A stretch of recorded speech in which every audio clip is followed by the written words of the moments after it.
Buongiorno a tutti e benvenuti alla cerimonia di apertura della 23esima edizione del Master SAFE in gestione delle risorse energetiche e all'incontro sul tema Sustainability Moving Beyond.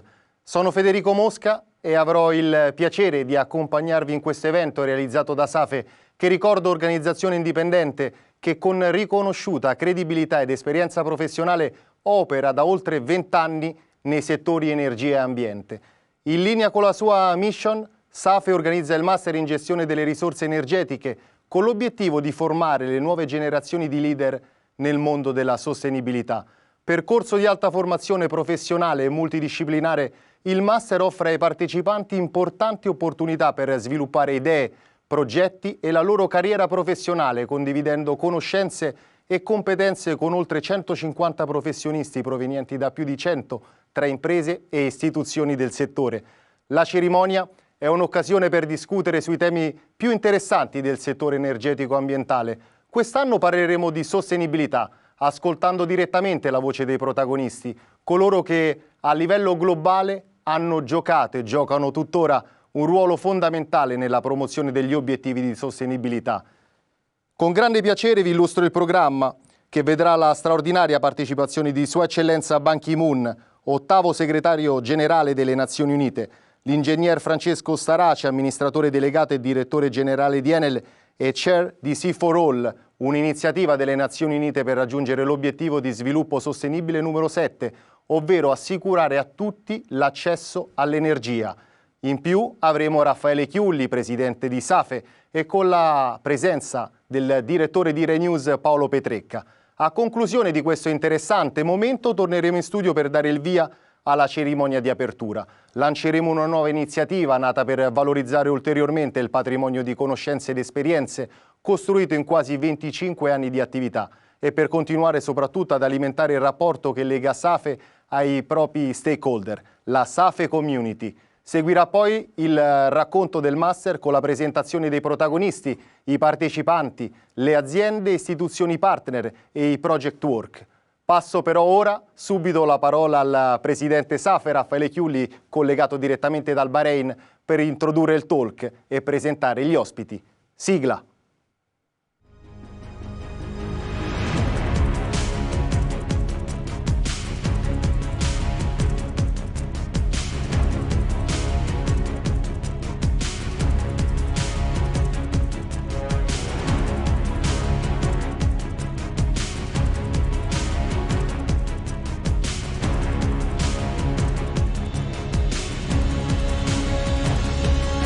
You have the power to secure the well-being of this and succeeding generations. I urge you, distinguished leaders, to instruct your ministers and negotiators to choose the path of compromise and consensus, and if necessary, flexibility. Hold climate action.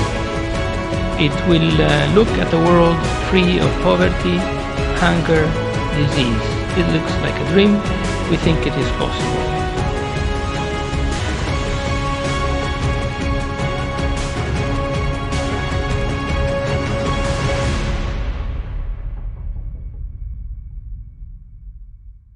Grazie Federico e buongiorno a tutti. Avendo un panel internazionale, da ora in avanti parleremo in inglese. Greetings everyone. I would like to give you a very warm welcome to the opening ceremony of the 23rd edition of the SAFE postgraduate program in Energy Resources Management and to the workshop Sustainability Moving Beyond. I'm delighted to see so many of you with us today. In 2015, under the leadership of His Excellency Ban Ki-moon, the United Nations launched its Sustainable Development Agenda, reflecting growing awareness by member states that a sustainable development model for current but also future generations should tackle climate change, reduce poverty, and in general, improve the lives of people. Within the UN Sustainable Development Blueprint, education enables upward socioeconomic mobility and is key to escape poverty and reduce inequalities. Education, what we proudly do at SAFE, develops knowledge, skills, values, and beliefs necessary for people to act in ways that contribute to more sustainable patterns. How? By empowering the new generation to take well-informed decisions and responsible actions for environmental integrity, economic viability, and a just society while respecting all cultural diversities. The shock of the COVID-19 pandemic and the recent geopolitical conflict between Russia and Ukraine are forcing all of us to reconsider our priorities individually and collectively. Today's workshop will focus on the importance of sustainability to address current and future challenges and how new generations could reshape our society towards a more sustainable development model.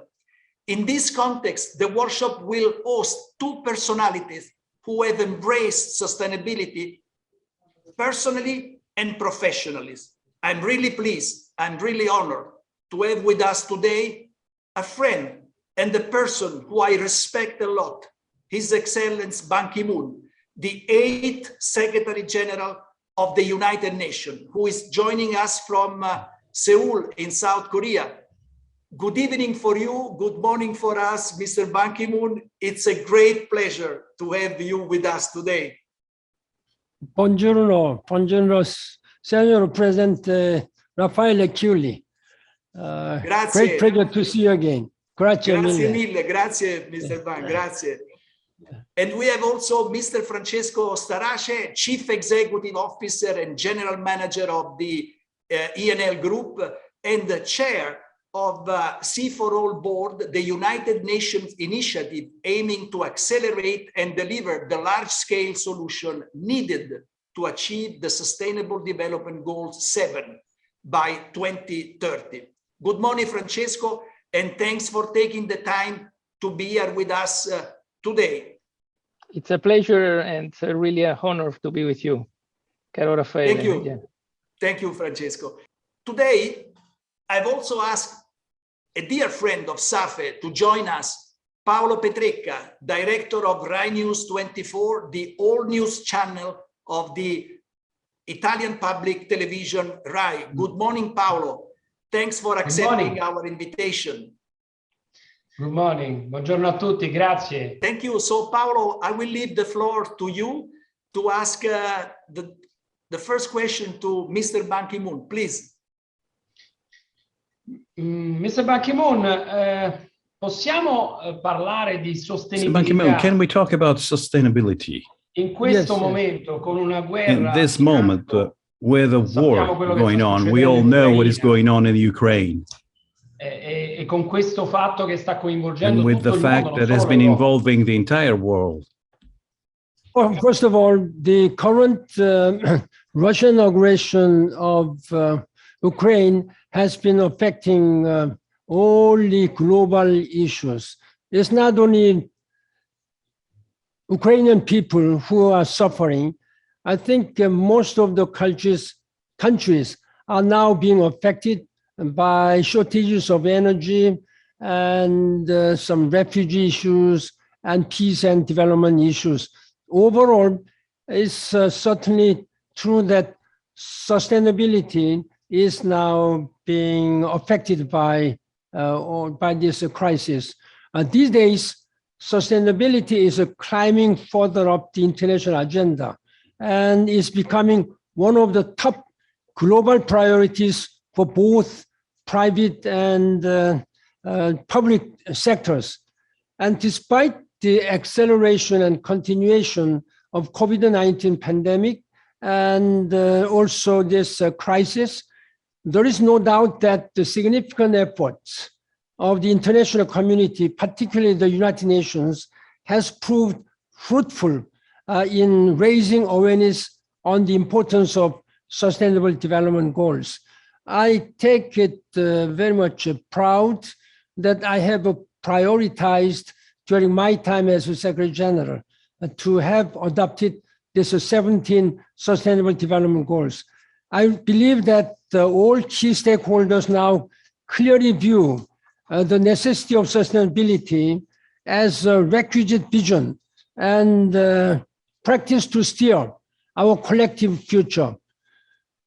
Look at the fast-changing consumer attitudes, as well as how ESG, environment, social, and governance issues concerns are now largely guiding investment choices at both the individual and institutional levels. Look at the bold efforts of universities and companies to cut their emissions now. It seems likely that the crisis in Ukraine will further accelerate this process with the general public, especially as close connections are being made between the role of fossil fuels, not only in warming our planets, but funding bloody wars of aggression too. And as temperatures continue to rise at alarming speed, cascading climate impacts are progressively threatening lives and livelihoods. Everyone all over the world is currently affected or will be soon. Unfortunately, we are also running out of time to take decisive action. So we need all stakeholders to raise their ambitions. Indeed, the most recent IPCC report, which was released just recently, February, just a few weeks ago, explicitly concludes by warning that, I quote, any further delay in concerted anticipatory global action on adaptation and mitigation will miss a brief and rapidly closing window of opportunity to secure a livable, and sustainable future for all. This is the quotation of the report.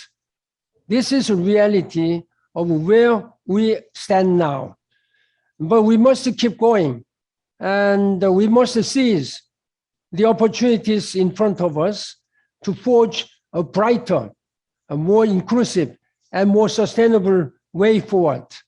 With this in mind, I firmly believe that the ongoing COVID-19 pandemic offers countries a unique opportunity to reorient the policies and plans in such a way as to build greener, cleaner, healthier, and more resilient world. And at the same time, simultaneously emerge from the pandemic with a transformative climate action. Strong global partnership, including the active participation of leaders in the energy field like yourselves, are necessary to deliver on our sustainability commitments. SDG 17, the global partnership, highlights the role that government, the private sector, the United Nations, civil society, academia, and others should play to help achieve the SDGs.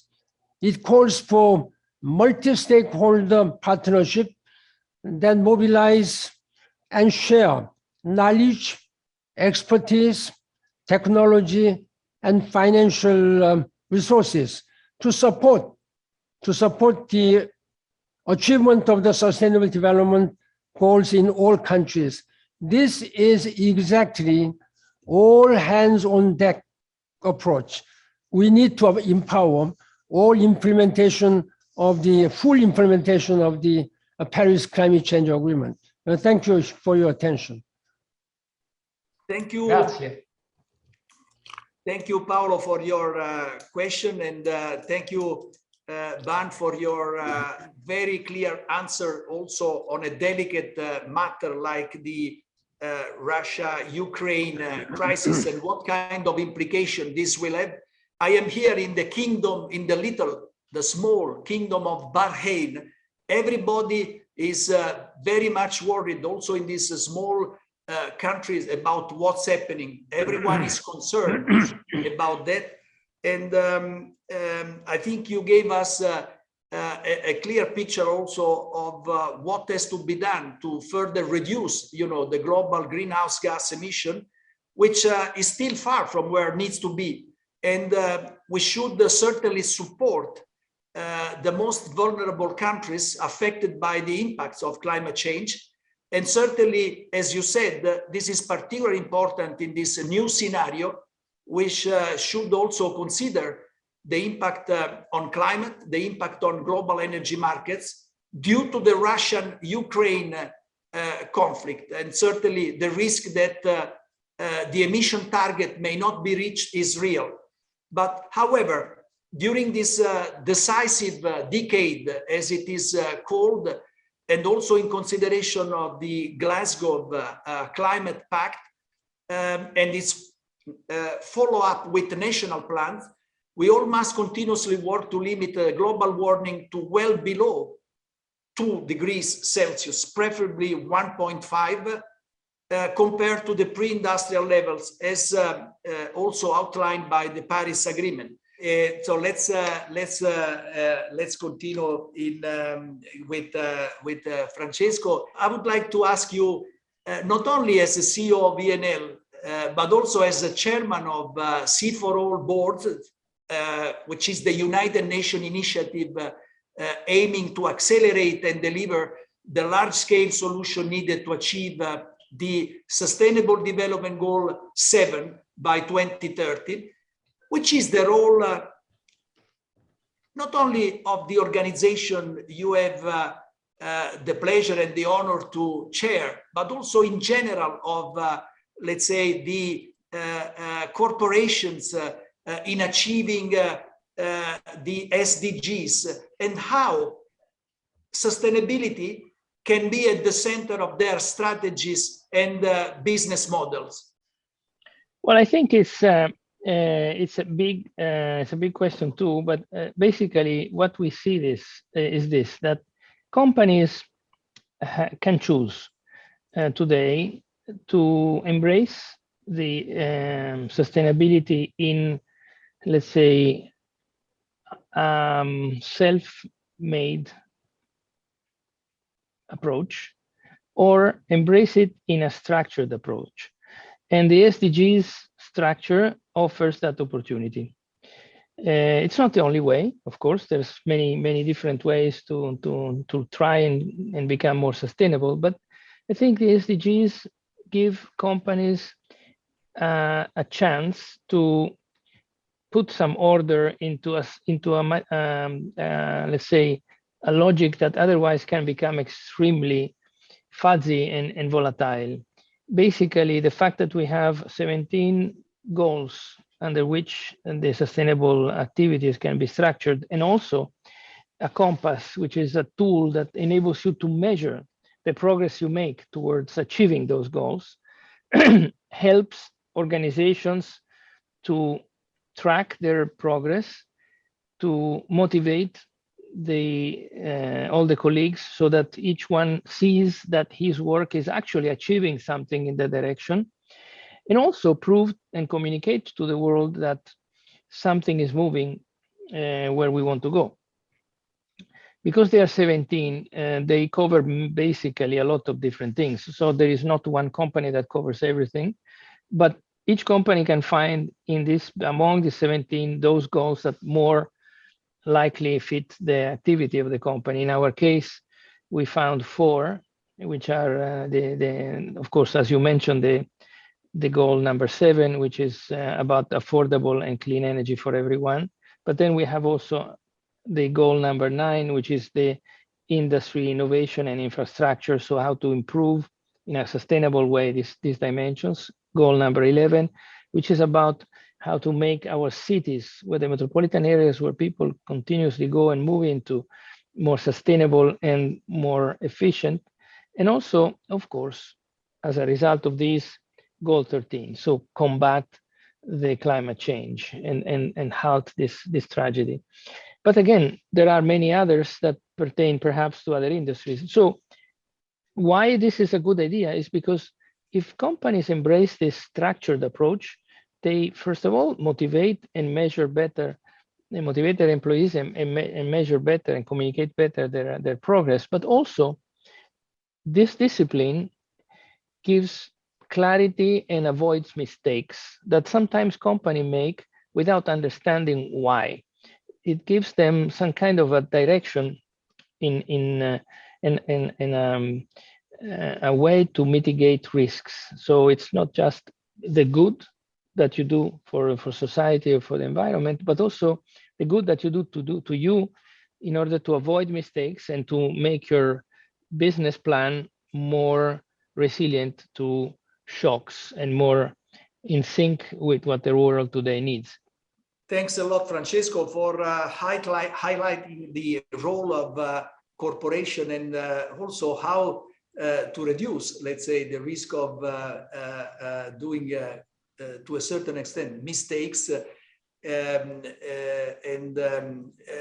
you clearly said, Sustainable Development Goals, in fact, call for deep transformations, which is exactly the one that you have embraced. And several organizations worldwide are looking to make this change happen. So I would like to ask you, Mr. Ban Ki-moon, a question about sustainability and how sustainability is becoming one of the priorities within the international context. If we can say that today, raising awareness on sustainability to a certain extent has been achieved, but in the foreseeable future, what has to be, in your opinion, concretely done? What we must do, and what international organizations like the United Nations have to do to allow the full implementation of this Paris Agreement? Thank you very much. Last week, just a few days ago, I was in London and had a meeting with Minister Alok Sharma, who is a minister in charge of climate and who was also chairman of the COP26 in Glasgow. We are half satisfied or half disappointed, but largely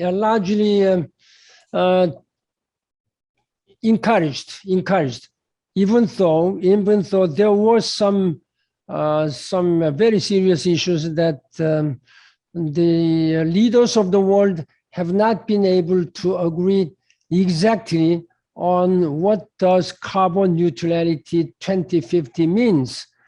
Because of some reluctances by some certain countries like India or some others, they have not made a clear commitment that the carbon neutrality will be achieved by 2050. What they agreed is that by and around the middle of this century, carbon neutrality target. So we have to really tighten the deadline by 2050. But in any way, overall, more than 150 countries agree that the carbon neutrality by 2050. But there are certain countries like China announced 2060 by 2060, India 2070. So that has loosened the tightness of this work. Now, in that regard, I'm of the view that the multilateral action underpinned by partnership and cooperation must steer our coordinated response forward to boost sustainability, holistically address climate change, and chart the more inclusive development pathways for all. This is how we must further build on the COP26 outcome. As we have no time to spare, as the climate crisis vividly exemplified by dramatic flooding, fires, storms, drought, and rising seas is steadily intensifying, Now, again, as I said briefly, as you raised this is a tragic situation in Ukraine has spurred Europe's biggest security and humanitarian crisis since the Second World War. This has sent global energy and food prices soaring, highlighting the inherent interconnectedness between geopolitics, energy, and climate change. They are all intertwined, as well as underlining the urgency of sustainability and the transition to clean energy. How can we move forward? Luckily, we have a viable roadmap to do so. The UN Sustainable Development Goals, Paris Climate Change Agreement, I think they are the two most important, most ambitious roadmaps and vision the United Nations has ever presented to the world's people. Now we must raise the political will, particularly by the political leaders. And the business leaders, I think they must take a full part, and there should be solidarity. Now, SDGs, this was adopted by all the member states of the United Nations, provides a shared blueprint for peace and prosperity for all people and the planet, both today and into the future. So I think we must work hard, even though we are not fully satisfied with the Glasgow. But there is no other way but we move ahead. That's my strong urge to whole world's people. Thank you. Thanks to you, Ban. I think your message is very strong and is very clear. So temperature continue to rise at an alarming rate. The impacts of climate change are threatening lives and livelihoods around the world. So we still have a lot to do. And recovery from COVID-19 offers certain countries the opportunities to redefine policies and let's say also their action plans. And we would like, as you are doing, to give our contribution to a greener, cleaner, healthier, and certainly a more resilient world. And to achieve that, as you clearly outlined, we need to act in a coordinated way in order to move beyond the sustainability status quo. This is what we have to do together. I would like to ask you another question, Francesco. Enel commitment is widely recognized by the most influencing ESG indexes, whose task in evaluating, in tracking sustainability performance is becoming more crucial as growing number of investors are paying more and more attention on how companies integrate and implement ESG in their business models. So with the unparalleled scenario generated by the current Russia-Ukraine conflict, so geopolitical pressures, dependence on of certain European countries like our country on Russian gas, oil and gas market volatility, price fluctuation. What will be the impact on the key trends driving the ESG agenda? Will ESG basically remain under the current situation, let's say, in the spotlight, in the spotlight? And you as CEO of Enel, which strategies reflecting the ESG framework will be ready to adopt? Look, we have always maintained that sustainability, and maybe I just mentioned in my previous answer, sustainability is also a very powerful risk mitigation approach.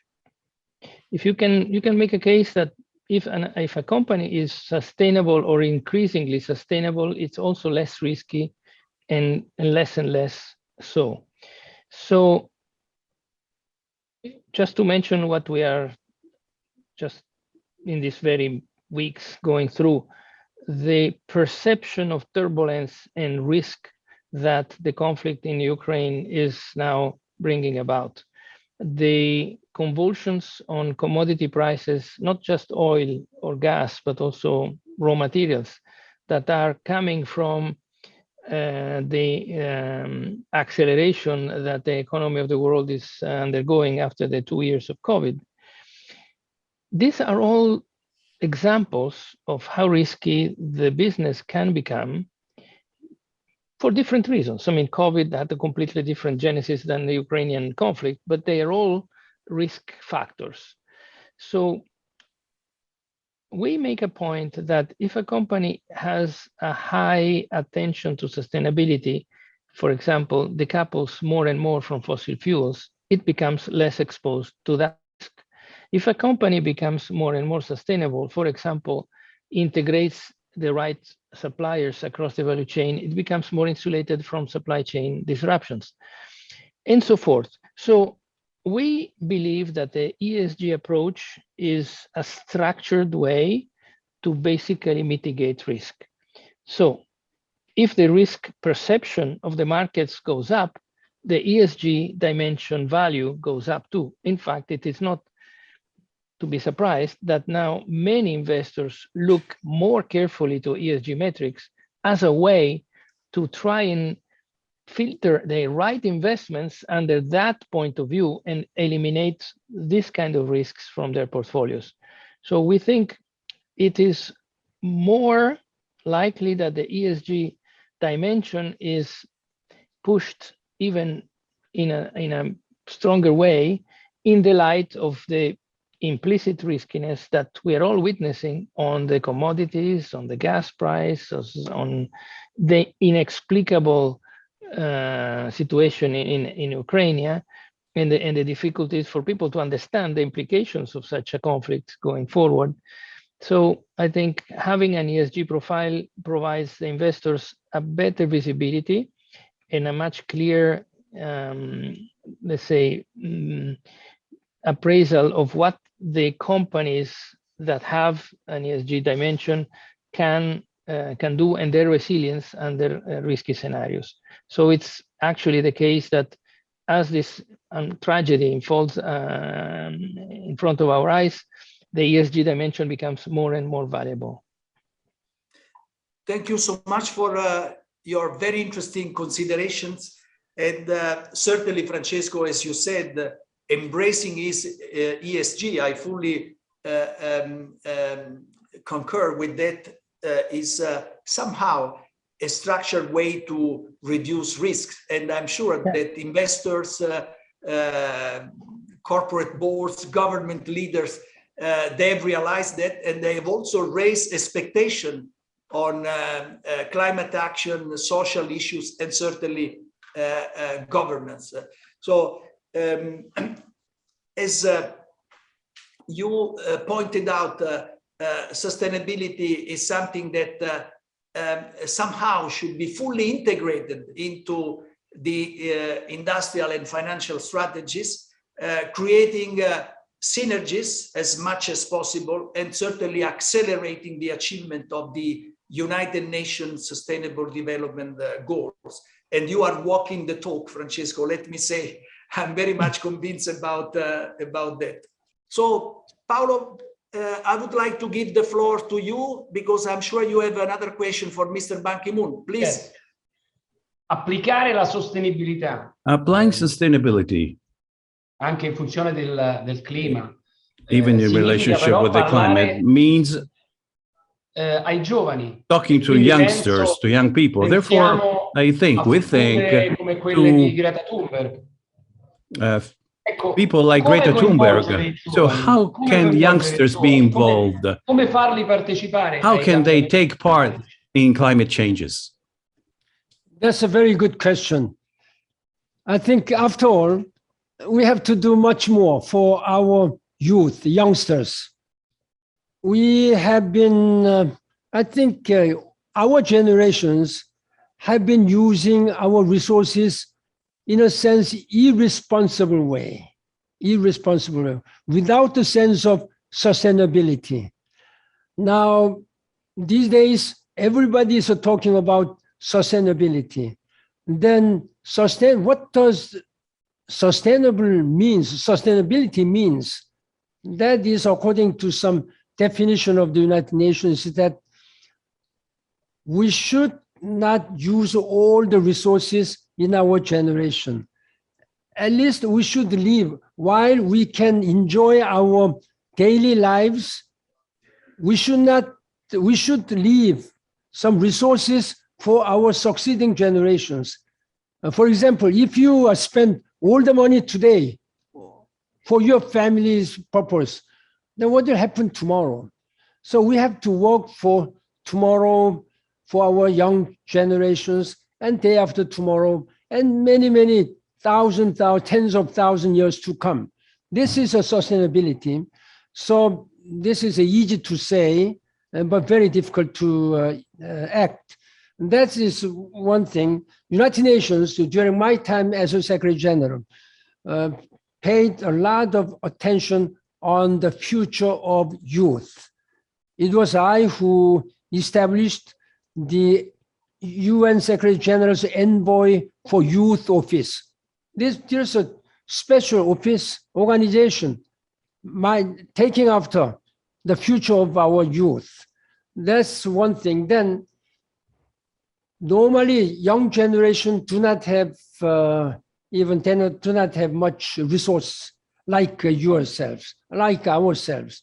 Then what I am asking young leaders of today, I think they should, first of all, raise their voices and challenge the leaders of their society, prime minister or president, the governors and senators and parliamentarians. I'm asking them, look, challenge your leaders, mayors or governors. Please make sure that you leave this world sustainable. And this is the place where my generation and our succeeding generations will live. This is your moral responsibility. This is a very strong message. Now, look at the case of Greta Thunberg, just a 17 or 18 year, I think by this time she must be 18-year-old girl. She has been speaking out, and there are many such boys and girls who are now raising their voices. Soon, in a few years' time, they will become the leaders of our society. That's why we have to do much more for young generation.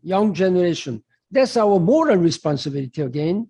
So we have much better hope that they will have better education than we did. They will have more decent jobs than we do if Sustainable Development Goals continue, are implemented as we discussed. And therefore, we really need to work much more for our youth generation. Grazie. Dr. Starace.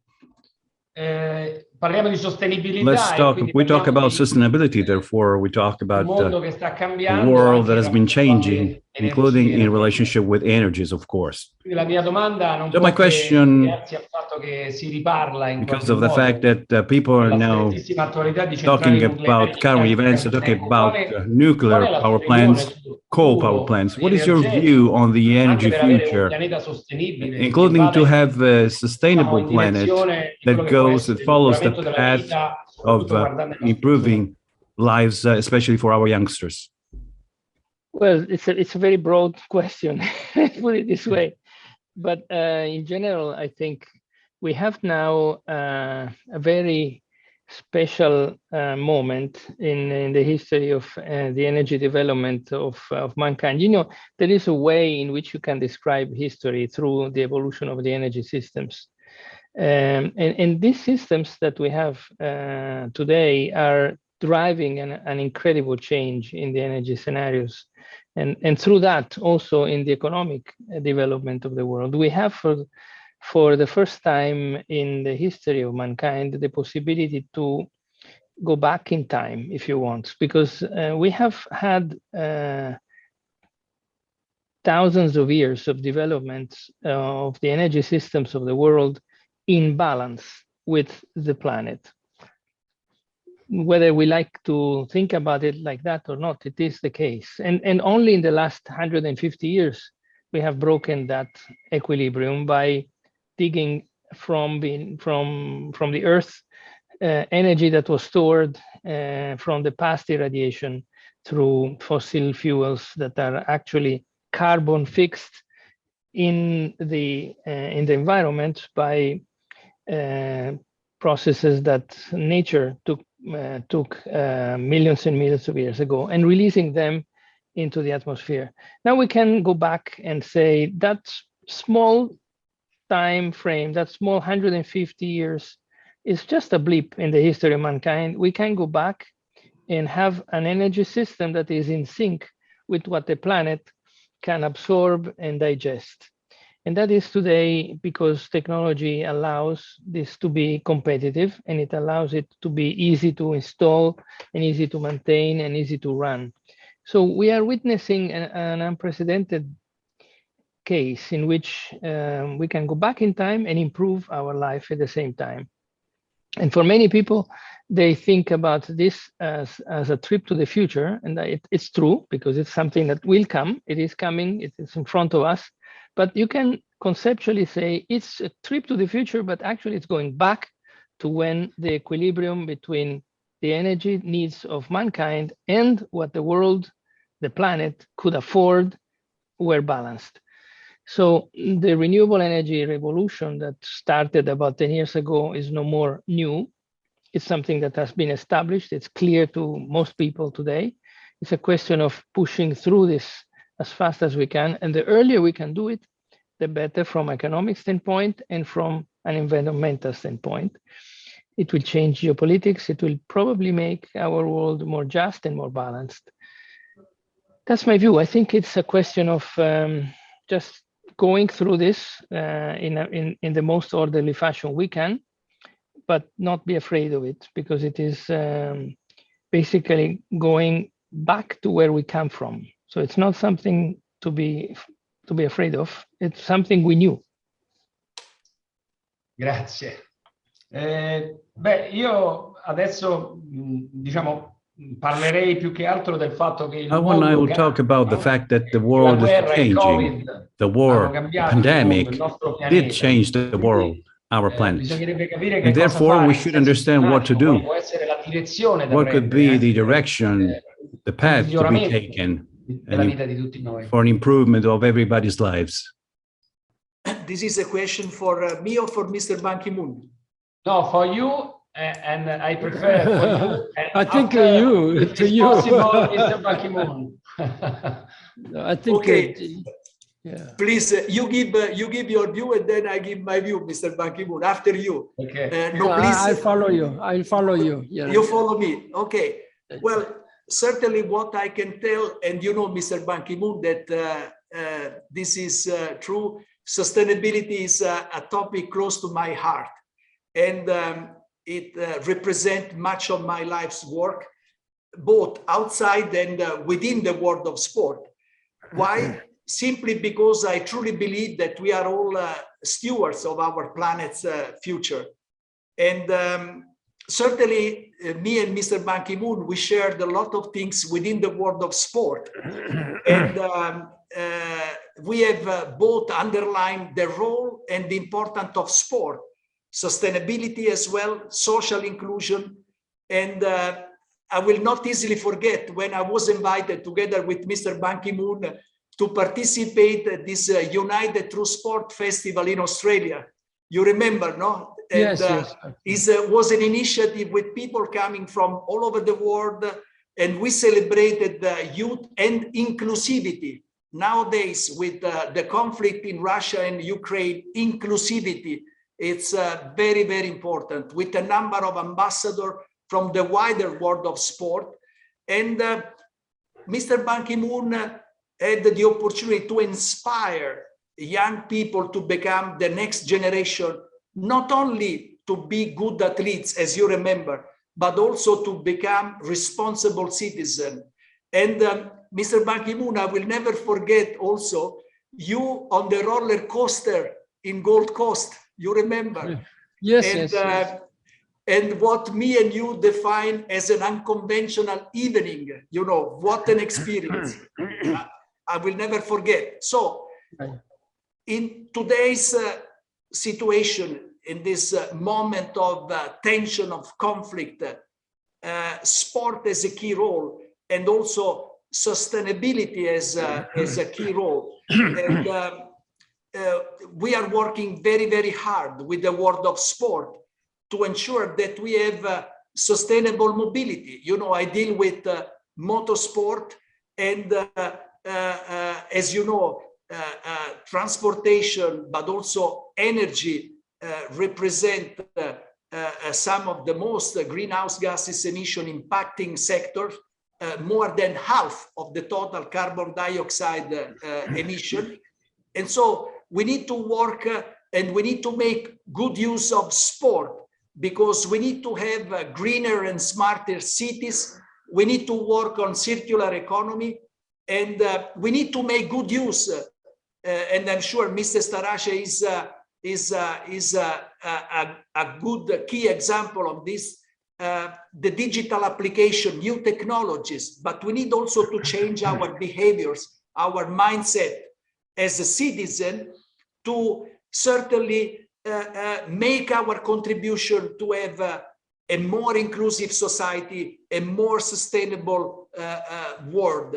So certainly, you know, I will do my best, and Mr. Ban Ki-moon knows that I am strongly committed, particularly because sport provides education and guidance to young generation, and can unite in diversities. Diversity is an element of enrichment, regardless of faith, race, culture, belief, gender, and ability. Sport is a universal language, and through that universal language, we can achieve respect for all diversity. This is my vision. Mr. Ban, to you the floor. Okay, thank you very much. First, let me tell you about, again, repeat again, the sustainability.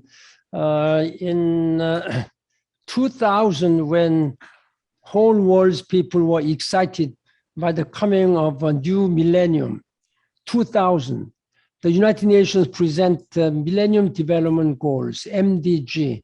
There were only 8 goals. Then 8 goals, MDG, were not fully implemented by its target year 2015. Then I was thinking, what kind of a successor vision of MDG should be? That's what we are now having, SDGs, Sustainable Development Goals. Target is until 2030.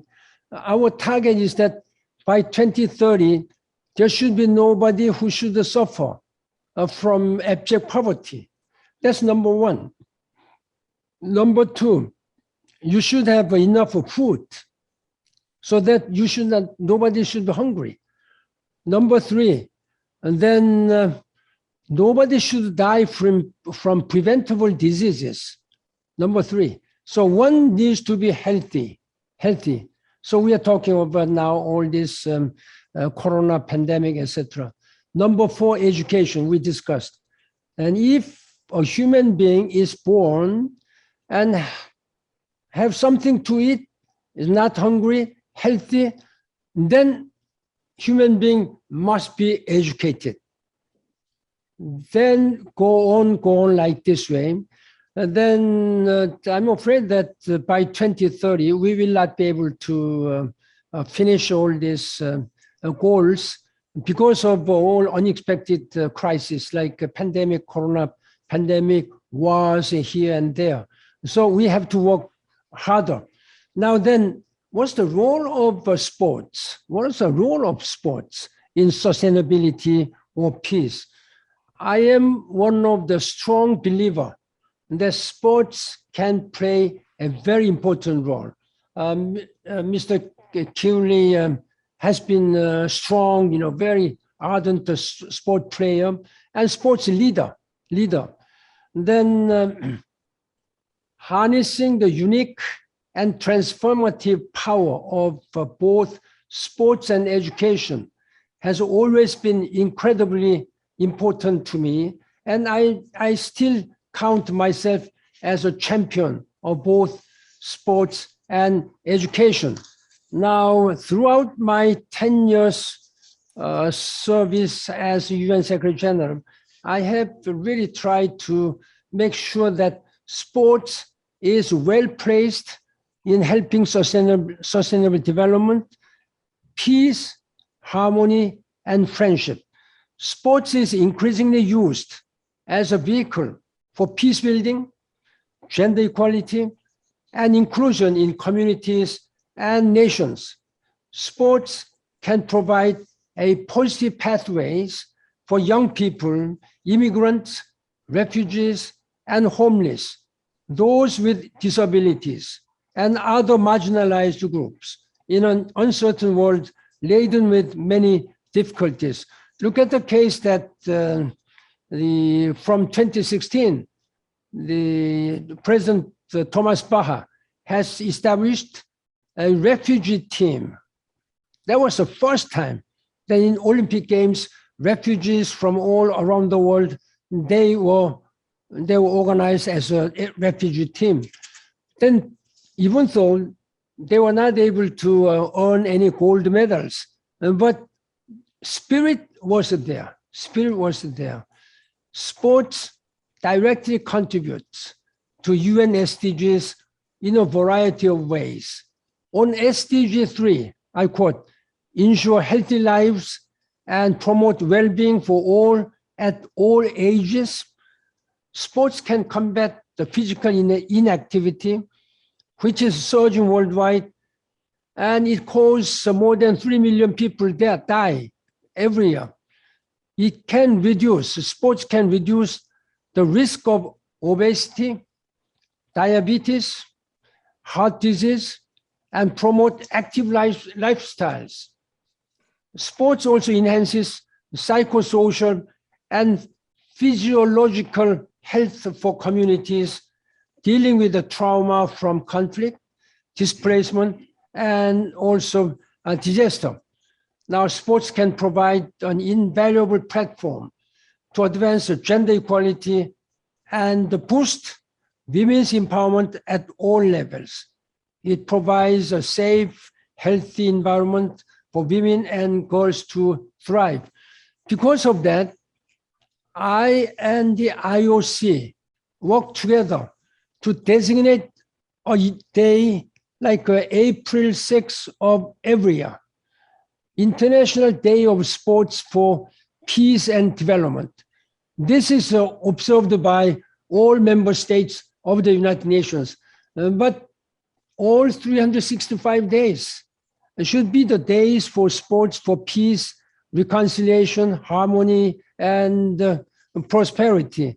Now, this is a very important concept, and I am very proud that I have done something to put sports in the middle of sustainability,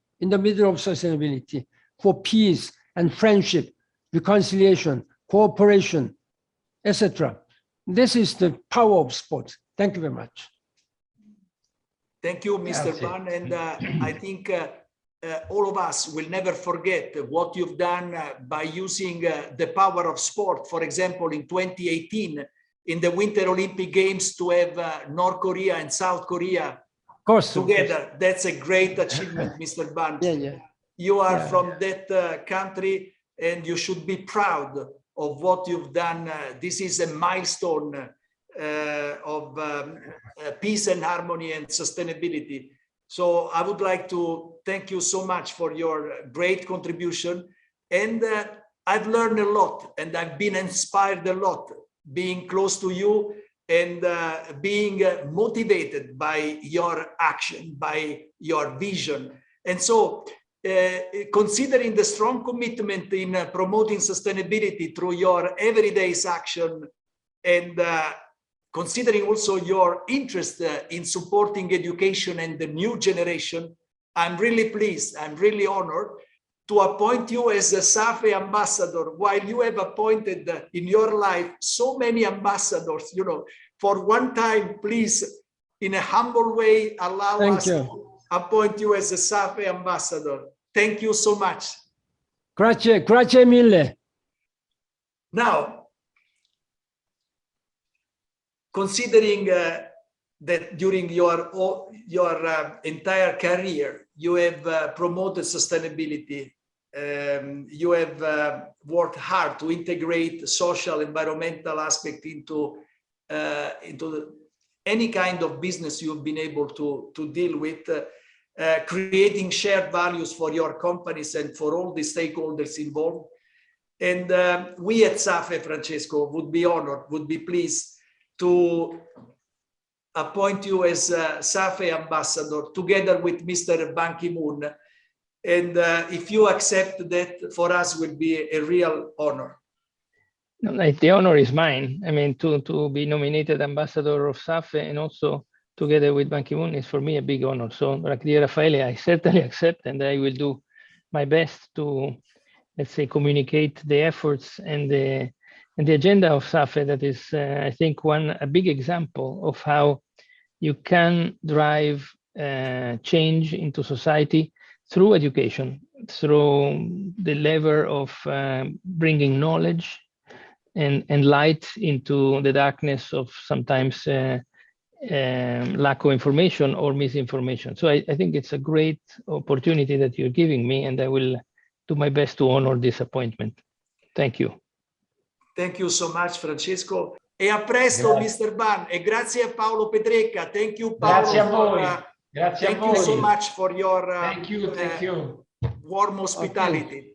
And now I give the floor to, passo la parola a Federico Mosca. Prego.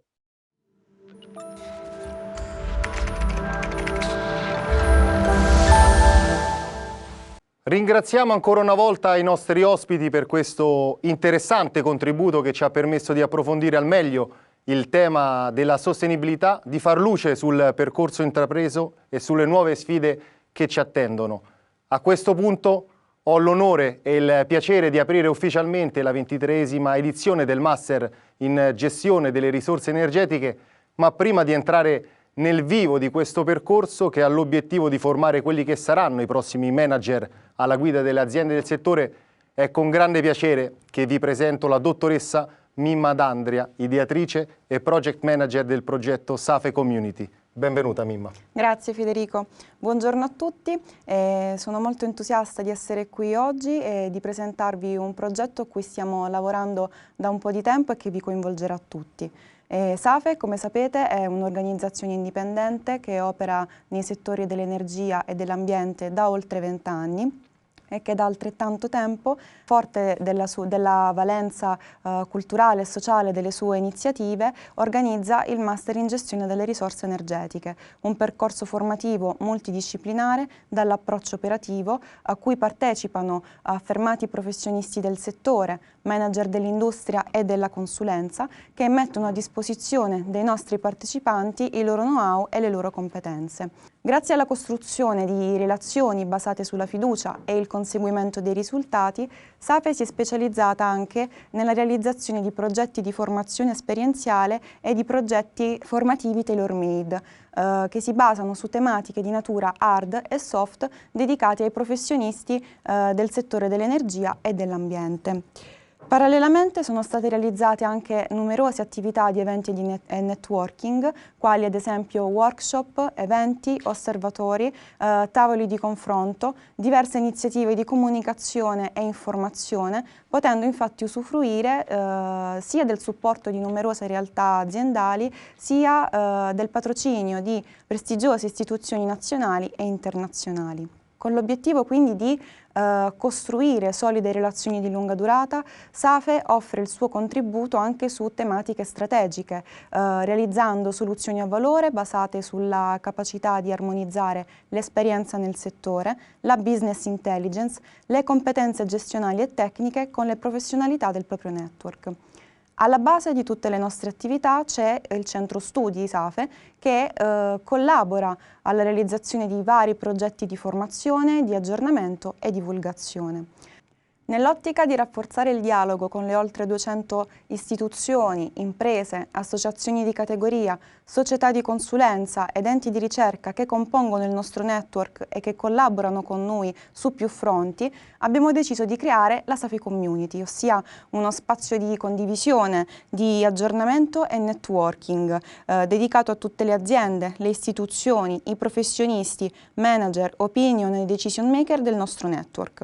Questa nuova iniziativa vuole essere un'aggregazione virtuosa derivante dalla fusione di due mondi, energia e sport. Del mondo dell'energia, come in quello dello sport, ne condividiamo i valori, ne promuoviamo la sostenibilità e l'inclusione, impegnandoci a trasformarli in azioni ed iniziative concrete. Con l'obiettivo di valorizzare le sinergie tra mondo dello sport e mondo dell'energia e alimentare lo scambio tra SAFE e i partecipanti alla community e tra i partecipanti stessi, i primi servizi che abbiamo deciso di offrirvi sono innanzitutto una directory, ossia una sezione in cui avrete la possibilità di scoprire gli appartenenti alla community e rimanere in contatto tra di voi. I career services, ovvero attività finalizzate a progettare e indirizzare le prospettive di carriera di profili senior e middle management.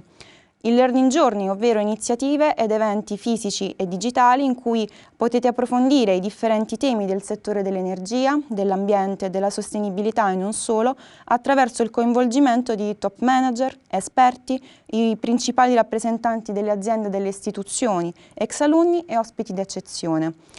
E infine il networking, ossia eventi sociali, culturali e sportivi che rappresenteranno per voi occasioni di networking professionale. Per agevolare poi la fruizione di tutti i nostri contenuti e restare in contatto e aggiornati, abbiamo predisposto una piattaforma dedicata a queste iniziative e riservata appunto esclusivamente a tutti voi. L'accesso a quest'area sarà subordinato all'assegnazione di un nome utente e di una password. Nelle prossime settimane sappiate che verrete contattati e riceverete tutte le informazioni necessarie per procedere poi all'iscrizione.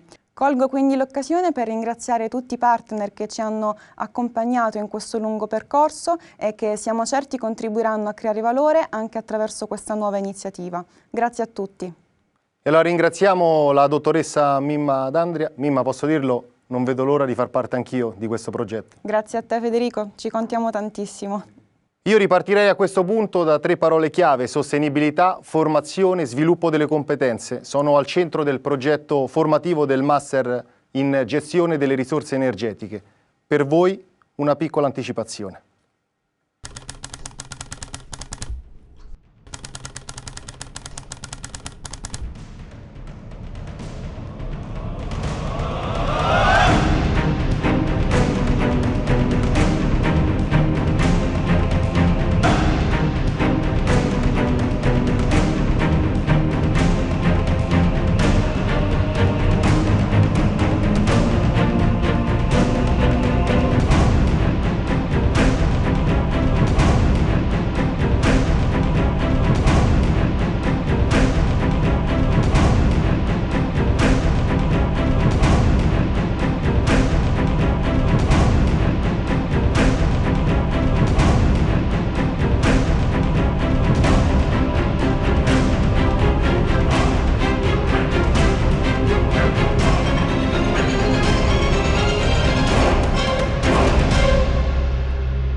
Ci ha raggiunto in studio il dottor Mirko Brinoni, responsabile dell'area education di SAFE. Benvenuto Mirko, lascio a te la parola. Grazie Federico.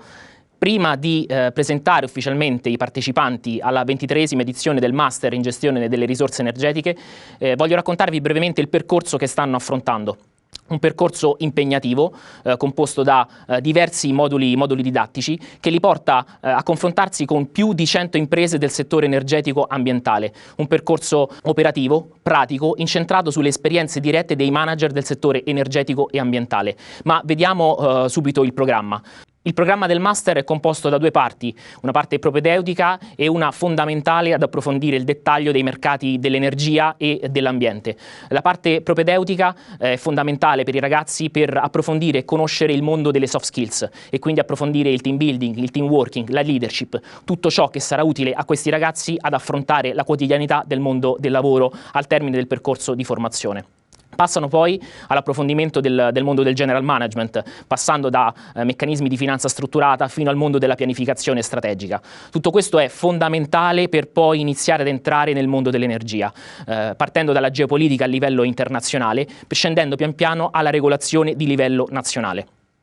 La seconda parte invece è incentrata sull'approfondimento di tutte le tappe delle singole filiere dei mercati dell'energia e dell'ambiente, quindi oil and gas, filiera elettrica, produzione di energia con fonti energetiche convenzionali e rinnovabili, per poi passare ai servizi ambientali locali e quindi sistema di gestione delle acque, gestione del ciclo dei rifiuti e innovazione in ambito reti e smart cities. Le modalità di erogazione sono variegate, andiamo dalla docenza frontale in aula all'e-learning per poi passare a giornate in impresa, giornate all'interno delle multinazionali, nostre partner, dedicate completamente ai nostri partecipanti, alla formazione e all'educazione dei nostri partecipanti, per poi, per la gioia di tutti i partecipanti, girare su tutto il territorio nazionale presso gli impianti di produzione. Concludono il percorso poi con il confronto diretto con gli HR management di tutte le imprese che collaborano con noi, in modo da conoscere i meccanismi del mercato del lavoro e iniziare ad individuare quelle che sono le possibili opportunità al termine del percorso di formazione. Tutto questo prende vita però grazie alle aziende e quindi abbiamo società che patrocinano e riconoscono il valore del percorso di formazione come realtà istituzionali, società che fanno parte del mondo confindustriale o associazioni di categoria soprattutto legate al mondo dell'ambiente, della gestione dell'acqua e dei rifiuti. Vogliamo poi dare spazio e ricordare i nostri principali partner che ci permettono di sostenere il percorso di formazione nonché coprire la didattica del master e abbiamo dietro le quinte le principali aziende del settore energetico ambientale, le principali multinazionali che poi i ragazzi si trovano ad incontrare quotidianamente in aula. Una parte importante del nostro percorso sono i project work. I project work sono veri e propri progetti di consulenza assegnati da alcune delle nostre imprese partner e vediamo quest'anno chi darà l'opportunità ai nostri partecipanti di approfondire tematiche di reale interesse industriale. Vediamo Acea, Accenture, Edelweiss Energia, Edison, Erg, Illumia ed Iren, società importanti che hanno un ruolo centrale nel percorso di decarbonizzazione del nostro settore. Ma passiamo ora ai protagonisti di questa giornata. Conosciamoli.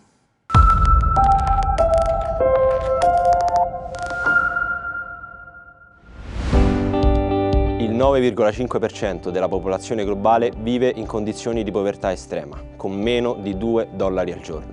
Sulla base delle proiezioni attuali si prevede che nel 2030 il 7% della popolazione globale vivrà ancora in queste condizioni.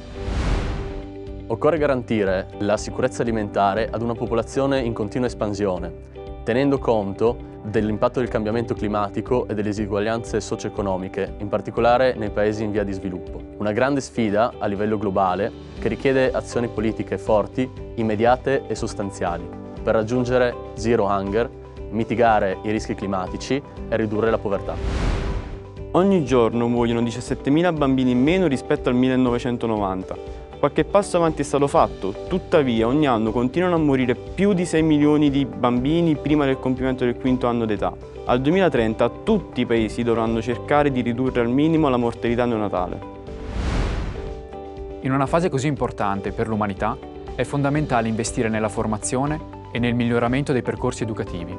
Solo individui istruiti e consapevoli possono decidere cosa sia meglio per sé e per le generazioni future. Il tasso di occupazione delle donne con e senza figli è in lieve diminuzione. Solo il 3% ricopre la carica di CEO nelle organizzazioni italiane. Il 70% delle donne rinuncia a seguire i propri progetti per mancanza di opportunità e di fiducia in se stesse. Oggi più che mai è necessario che entrambi i generi abbiano le stesse opportunità, superando ogni stereotipo.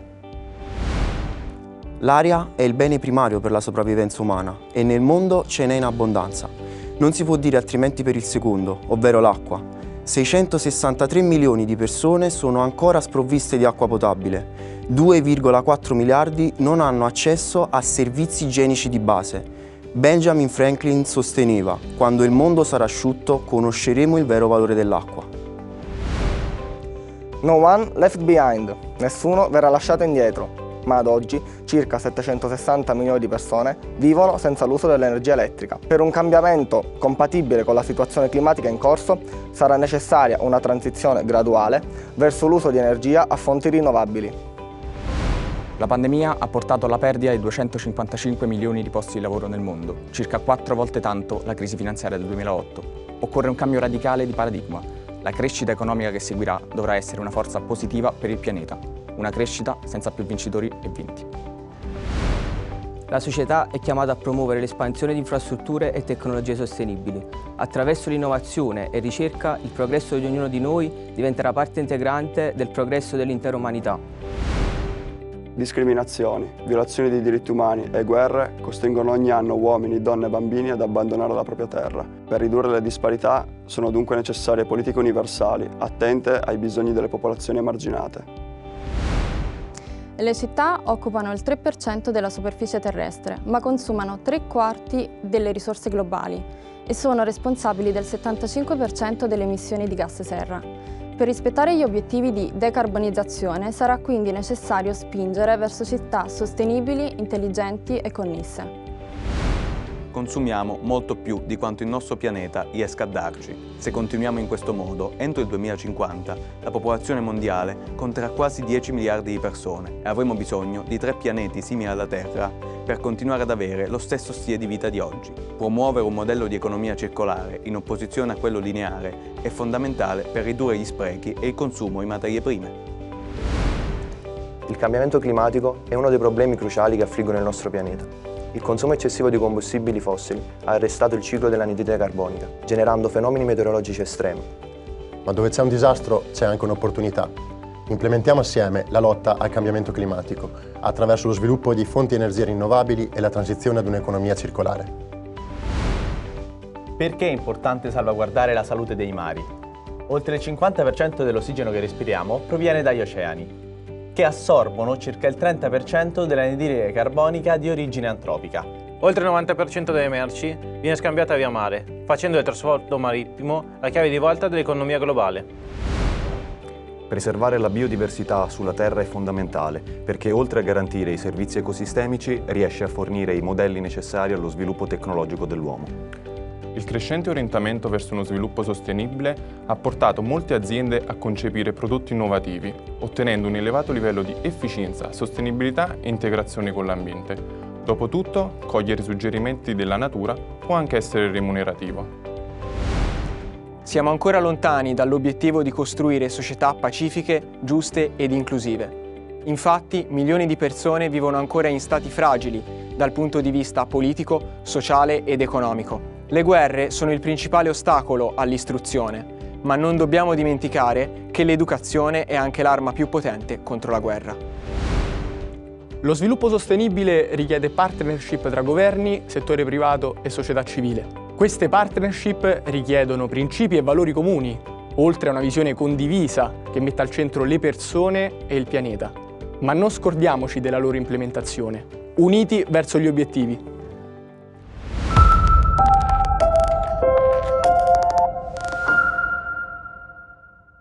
Mi sento di fare un forte incoraggiamento a tutti i partecipanti al Master. Ringrazio te, Mirko. Grazie a te, Federico. E soprattutto ringrazio a nome di SAFE tutti voi che avete seguito l'evento. A presto.